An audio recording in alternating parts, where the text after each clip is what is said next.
Hello, hello, hello. How are you all? Today we're going to be talking about Good Omens. It's going to be part rambling sort of review and then part breakdown of the ending because damn, I did not see it coming and I have so many thoughts and I needed to get them out somehow, so this video exists. Obviously, if you haven't watched season 2 yet, please do not watch this video until you have because it will contain all the spoilers and probably also not make a lot of sense. In fact, please go watch it right now because it is fantastic and much better than anything I am ever likely to make or post on this channel. That said, I did make a little prediction video after the trailer came out, so feel free to watch that first if you like. I got, most of it, not exactly wrong, but, a little to the left. A lot of my predictions were technically right, just not for the characters that I thought they would happen to. But for all of you who have watched the show, let's get into it. Today I am drawing Aziraphale and Crowley, obviously, it's a Good Omens video, but specifically 1800s, both because I adore Regency-style clothes, I'm a big Jane Austen fan, and especially Crowley's little puffy sleeves, they're super cute. And also because there have been stills of these costumes out for a while now, so it was non-spoilery enough for me to put in my thumbnail. But we really don't have time to actually discuss the art process today because damn, there is so much to say about this show. This is, I think, the longest script I've ever written, so apologies in advance. First off, this season was fantastic. The costumes, the sets, and especially the colour grading, of all things, in certain scenes, gorgeous. It was all so pretty, and I loved some of the more kind of unique visuals used. I really liked the way Nina's texts were displayed as crumpled bits of paper. It was a super fun idea. The new characters are all absolutely delightful, and I would like to formally apply to adopt both Maggie and Muriel. Thank you very much. They are precious and they need to be protected. The comedy was also excellent. There were very few moments on that first watch through where I wasn't laughing. I adored the scene where Aziraphale tries to borrow the car and he refers to it as our car. And yet the show still managed to show the more serious and emotional moments so well you would not believe.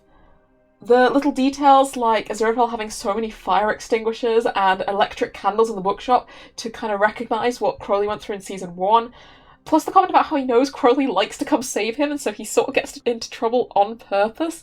I love that. It was beautiful. I cried twice while watching the show, I'm not gonna lie. Not to mention, of course, all the romance, and side by side with that, of course, the mystery that's running through the show, the ending to which I absolutely did not see coming. I'd also like to put in a word for how much I loved some of the non-binary and trans rep, and well, actually just queer rep in general in this season. Somehow, anytime someone called Beelzebub or Muriel, or God actually, on one occasion, by their they-them pronouns just made me really happy. It's really sweet, and I love to see it. But now, let's just have a talk about that quiet, gentle, and romantic we were promised. And we're going to start with Maggie and Nina, because I loved them. Not only was it hilarious to see Aziraphale and Crowley's different ideas of love as they tried to set them up, and all the Pride and Prejudice references, like I said, huge Jane Austen fan, but they are so adorable. They have such a good dynamic, and they're oddly realistic, if that makes sense. They're grounded. Nina spends most of the show dealing with what is clearly a very controlling and manipulative sort of partner. She's frankly having a really rough time and is often kind of short with Maggie because she doesn't have the time and emotional energy to deal with any more feelings, and so she ends up being a bit harsh to her in a few places. But instead of this leading to a ton of miscommunication, Maggie just asks very early on why Nina's acting that way and why she's acting like it's Maggie's fault when it clearly isn't. And so Nina explains it. And it's really lovely. Every attempt Crowley and Aziraphale make to force them together, it does just that. It feels forced. But when they decide to team up at the end to defend the bookshop, they get to more naturally discover who each other is and start to develop proper feelings for each other. And at the end, nothing. Nina just came out of a really toxic relationship. She's not ready for anything new. And they communicate that and decide to wait. And it's just such a wholesome, grounded approach to romance. And I love the way that it's executed. It's also a super adorable parallel that in one of their last scenes, when they're talking to Crowley, Nina calls Maggie Angel, and it just proves how Aziraphale and Crowley coded these two are, which is very cute. I'm also going to say it here just because it doesn't really fit anywhere else in my script, But the fact that Crowley thinks sheltering from the rain together is how you fall in love is so telling, given that that's exactly how he met Aziraphale, and I couldn't not put a mention for that in here somewhere. The mystery, though, doesn't revolve around Nina and Maggie, as I initially predicted. It does, however, involve Gabriel falling in love. And damn, most of their relationship is only shown in that last episode, but Beelzebub and Gabriel are really cute. It's also super fun on a second watch-through to try spot all of Beelzebub's little flies in various scenes. I actually thought the first time that I watched it that they seemed to be acting a little off. They didn't feel as scary as last season a lot of the time, and I was kind of going, this is a bit strange, because usually the writing's much kind of more cohesive than this. But on a second viewing, you could really see clearly how worried they are and how concerned they are about Gabriel, and that they're trying to hide that worry and concern from Crowley and other demons, and it's why they appear to be acting odd, because they literally are. They've got a secret to hide, and so it's actually ingenious writing, which makes a lot more sense. And it also makes sense in hindsight why Gabriel was so chill about the concept of potentially going to hell. They're sappy, they're adorable, and they all have some great parallels to the Unlawful Husbands in a weird sort of twisted way. But I really love their relationship, and like I said, I did not see it coming. I was sat watching it like, wait a second, is this what they're actually doing? Is this actually becoming canon, or am I seeing things again? It was a very fun experience. The one thing that did strike me as odd, though, at least at first, was that none of the minisodes, like the mini-episodes embedded within episodes 2, 3, and 4, felt like they really gave that many clues that would help you figure out that Beelzebub and Gabriel were the cause of the problem. They were all kind of vaguely related to what was going on, like they would, mention something about Job and it would trigger that episode, or Aziraphale went to the Resurrectionist and it triggered that episode, but the actual content didn't really seem to be that related to the mystery. But that's, of course, when I realised that Gabriel and Beelzebub wasn't the ending, or certainly not the ending that was the point of the story. It's not the ending everything was building to. Gabriel and Beelzebub might technically be responsible for the things going wrong and the way the plot is driving, but the narrative itself is feeding into something else that was focused on something else. Those last 10 minutes. Well, 10 to 15 minutes, I can't quite remember. And so I kind of want to talk about the whole season in more detail, but specifically through the lens of those last 10 minutes. And as such, this is going to be my final warning. I've always been the sort of person who doesn't care too much about spoilers, because if you can't enjoy a show once it's been spoiled for you, that means it has really rubbish rewatch value. But trust me when I say you do not want this finale spoiled for you. Not because the twist ruins everything, but because it's the sort of thing you really have to see for yourself without going in with any preconceived notions about what's going to happen. So if you have not seen the final episode of Season 2, please click off this video now, I beg you. Go watch it first. You think they're gone now? I think they're gone now. Good. So obviously the ending was heartbreaking. I cried for a solid 5 minutes after watching it the first time, and we were all sort of left wondering how Aziraphale could abandon Crowley like that. An offer to rule heaven, even if he did have Crowley by his side, must be a trap. Heaven has treated him like absolute garbage since the day of his creation. Why would they suddenly change their minds now? It so clearly looks like a trap. And why would he choose that over the being he so clearly loves? Various people online just seem mad, others are claiming it's undone all his character development from Season 1, and others still suspect that the Metatron might have put some kind of miracle on his coffee, which may have swayed his decision. On a second rewatch, I did hear two noises that could have potentially been very, very quiet miracles, both when he hands the coffee over and right before he extends his offer to include Crowley. However, like I said, they were really quiet, and so I can't be sure without doing an audio breakdown, which I'm sure someone else has done somewhere. And I also suspect that if that is the case, that these miracles were designed to subtly influence Aziraphale rather than completely brainwash him. I don't know if you could completely brainwash an angel with a miracle. Because as tragic as the ending is, when you take their full history into account, Aziraphale and Crowley both make a choice at the end of episode 6 that I feel makes a lot of sense for them as individuals. And I want to talk about that, and in particular, how well it's written into this specific season. Also Season 1, but specifically this one. We'll start with Crowley as the less controversial one of the two. Now, Crowley obviously has plenty of reason to hate Heaven, after everything they've done to him, but probably more importantly, after everything he witnessed at Aziraphale's trial. He knows that they can't be trusted.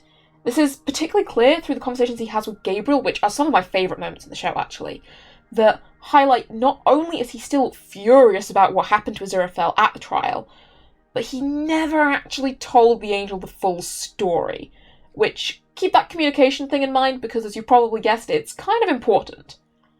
But still, you'd think the idea of running the place, of being able to boss around all the people who belittled and hurt him, might appeal, even if it's just so that he doesn't have to leave Aziraphale. But it doesn't. And the reason I think is because a fundamental part of who Crowley is comes from the fact that he has never been what he's supposed to be. You can see it as early as that very first scene of Season 2, where he's tasked, or arguably created from literally nothing, to build a star factory. And it's gorgeous and it's beautiful, and it's never going to work because the plan for the universe isn't designed to give that star factory the time to work. It's not designed to function properly in this world, and by extension, kind of neither is Crowley. He was set up to fail. So he starts asking questions, because if his creation was never meant to work, then surely that's a mistake. It has to be a mistake, because it means that then the problem is with the universe, and not with Crowley himself. But instead of helping him understand or trying to find him a new purpose, the system simply casts him out and sends him to hell for even questioning it. And this idea of him not fitting the role he's been given is a recurring one throughout his history, of course. As he says in the Companion to Owls minisode in episode 2, he goes along with hell as far as he can, because we all know Crowley is far too soft or good to actually kill or harm anything like hell wants him to. And he knows for sure that heaven can't be the right answer, as, they cast him out and he watches things like the flood happen, and the way they want to hurt people like Job who've done nothing wrong. So he works out his own way of doing things, makes his own side, and it's lonely, but it's his. He's created a role for himself that he can live with. Until, of course, at the end of that specific minisode, he realises that Aziraphale is the same, or could be the same one day, and that maybe they don't have to be alone, maybe they could have each other and be on a side together, something new, something that's not heaven or hell. And you can see it in his character, he won't hurt anyone, so he's come up with ways to be an inconvenience rather than a destructive force, to take credit for humans' horrible deeds to settle his score in hell without actually betraying himself and his morals. He justifies the tiniest things as being technically evil, even when everybody can see that they're actually good and helpful. He talks about himself as if being a demon is sort of a default, like what else is he going to be, an aardvark? Just because it doesn't make sense that he is one doesn't change the fact that he became one. He refers to himself as unforgivable because he knows that heaven is flawed in such a way that he won't ever belong there or be welcomed back. Because forgiveness is often used, I think, as a metaphor for kind of perceived holiness, and the idea of that you're forgiven by heaven, that automatically makes you good again, and it explores how flawed that idea is and how broken it is. He's carved out a precious existence for himself, and he's going to hang on to it with everything he can. So when he's offered the chance to go back to heaven with Aziraphale, there's no doubt that he is going to refuse this, because why would he ever go back somewhere that already told him he didn't belong, and that did set him up to fail from the start? He can't trust any of it, and more important, he's made a life for himself that matters, that he cares about. He's defined his own self and reason for being, and that reason is to be at peace and to live with Aziraphale on their own side. It's his home, and it is the only place he has ever belonged, and he has fought so hard for it. Heck, he doesn't even realise that feelings he has for Aziraphale could be constituted as romantic love of any kind until Nina asks him how long they've been together, because belonging with Aziraphale is that natural to him. It is his heaven, his hell, a bit like Beelzebub and Gabriel talk about it in the finale. Aziraphale is the centrepiece of his entire existence, and that not only makes his life worth living, but it proves to him that the system is broken, because he's not the only one. If Aziraphale suddenly fits into heaven again, then that means Crowley never belonged anywhere at all, and maybe it is on him. And he knows that Aziraphale doesn't belong there either. He never once hesitates or questions his own resolve in that final fight to stay the hell away from heaven. But he doesn't know how to stop Aziraphale from making the mistake without exposing this massively raw side of himself. He's afraid and he's terrified that Aziraphale might get hurt, but also that he might get hurt again. Even before Aziraphale announces that he had news, Crowley seems so incredibly nervous about confessing these feelings that various people have been kind of hinting to him that he has throughout the season. And he's so scared to confess them because he just doesn't want to step out of this safe space that he's created for himself. But then of course he does, because it's his last resort, and actually I think it works to his detriment. He's trying desperately to convince Aziraphale to stay, and he does move too fast, because he's not talking about why becoming an angel again scares him, or using logic in a way that we have seen work on Aziraphale in the past. If he had reasoned it out why this was a bad idea in a calm manner, Aziraphale might have listened.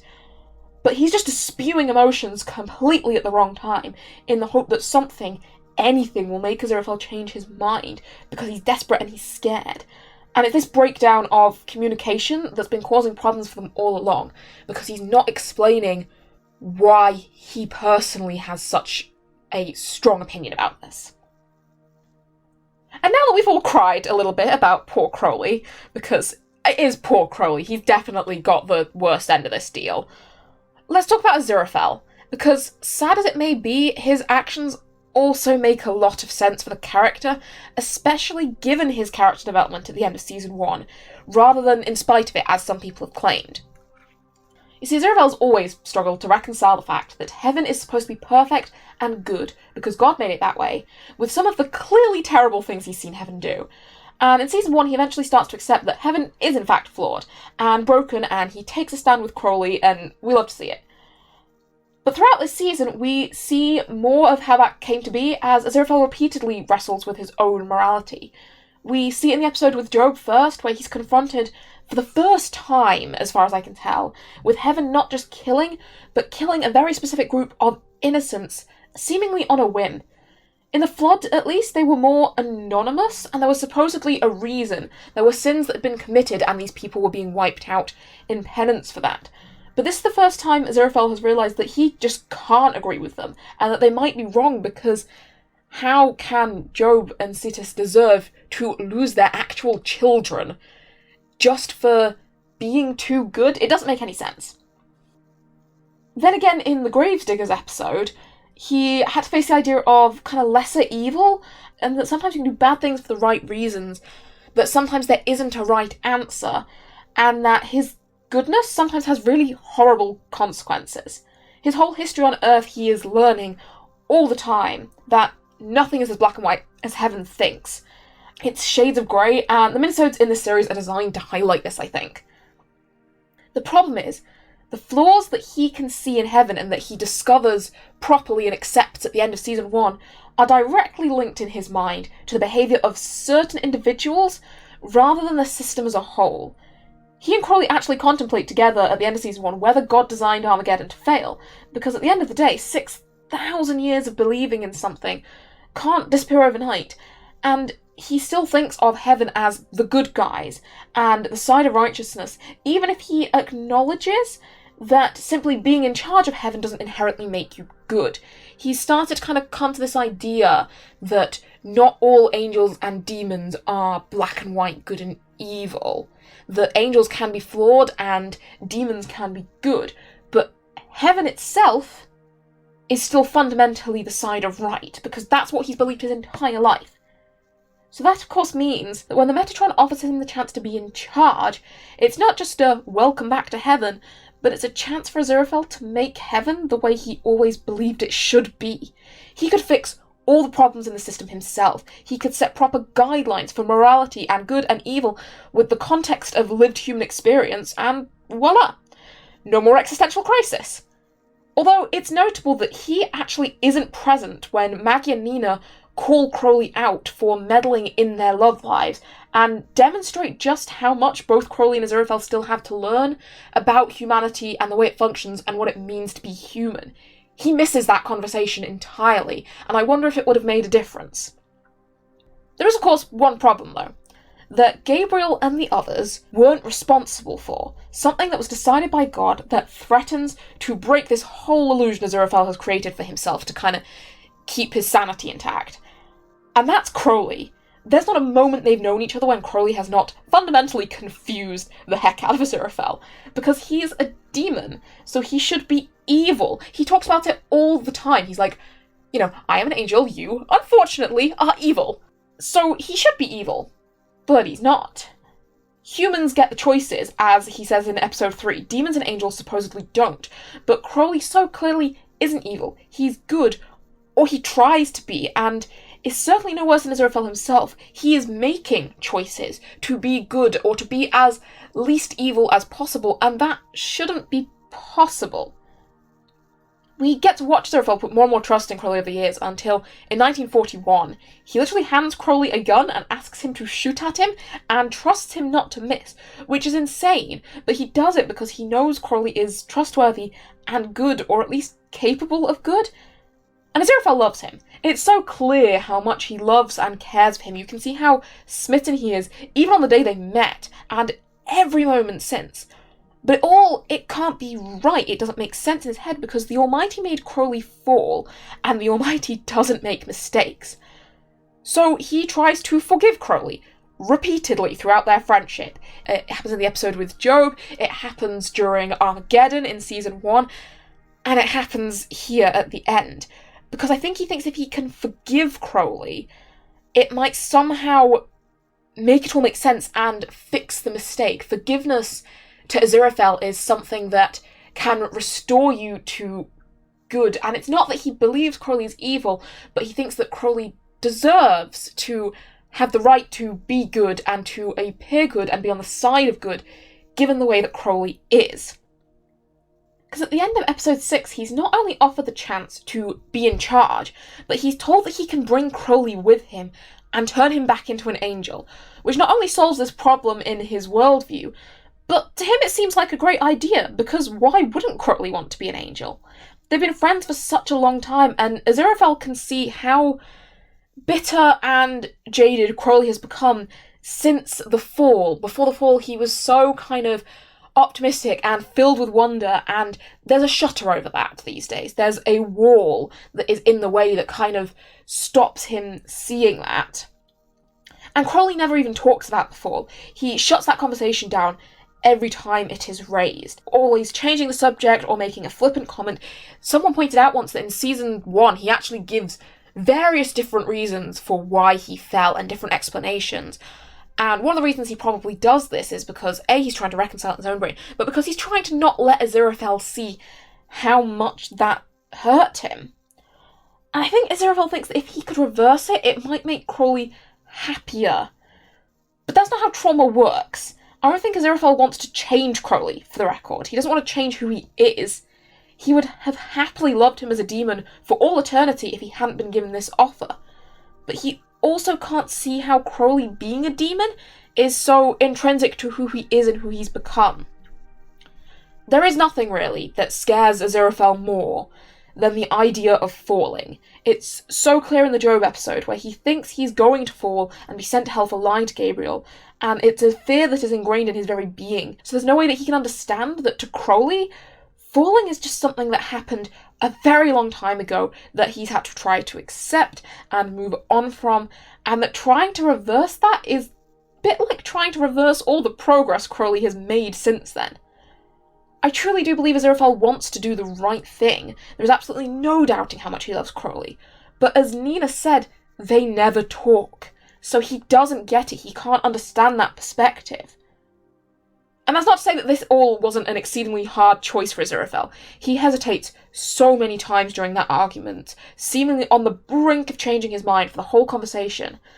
But something else that's written into his character from season 1 is that when Crowley and Aziraphale fight, Aziraphale nearly always digs his heels in until he is proven wrong, because he wants to believe in the good in the world so badly that, well, like in Armageddon, he will quite literally wait till the world is about to set on fire before he accepts that it might have been a mistake.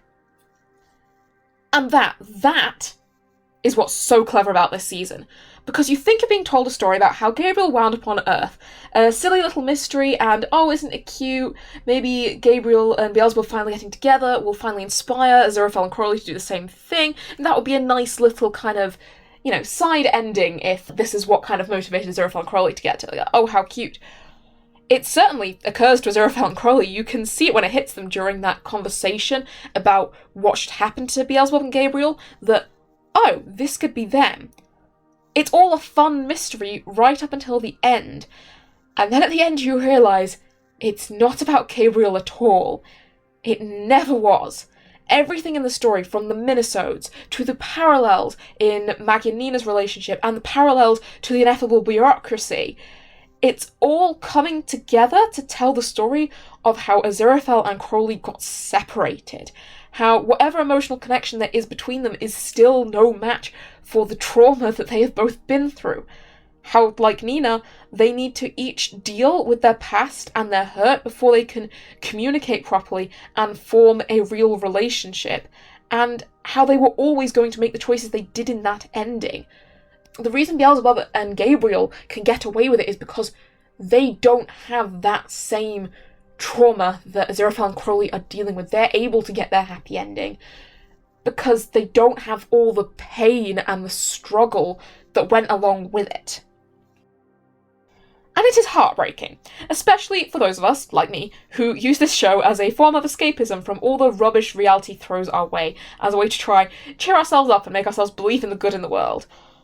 But damn if it isn't exquisite writing. And it sets season 3 up really well too, with a scenario we've never seen yet. We all know what it looks like for Crowley and Aziraphale to team up to save the world.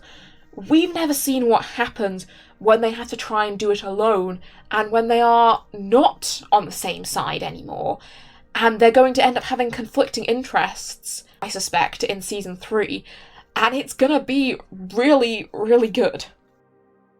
That's not to say, of course, that the Metatron didn't try to influence Aziraphale at all. He was being suspiciously nice compared to the way he belittled Aziraphale in season 1, and even I think Aziraphale abandoned the Earth and his books and good food and music and all the things he loves just a little bit too quickly, without really considering the consequences of an eternity spent alone. But I can also see how he might have reached the decision he did regardless, because of that desire he has to do good in the world. But I suppose we'll have to wait for season 3 before we can find out. So without further ado, I hope you enjoyed this video, that some of my chaotic rambling there made some sort of sense to you all, and I will see you all next time. Bye.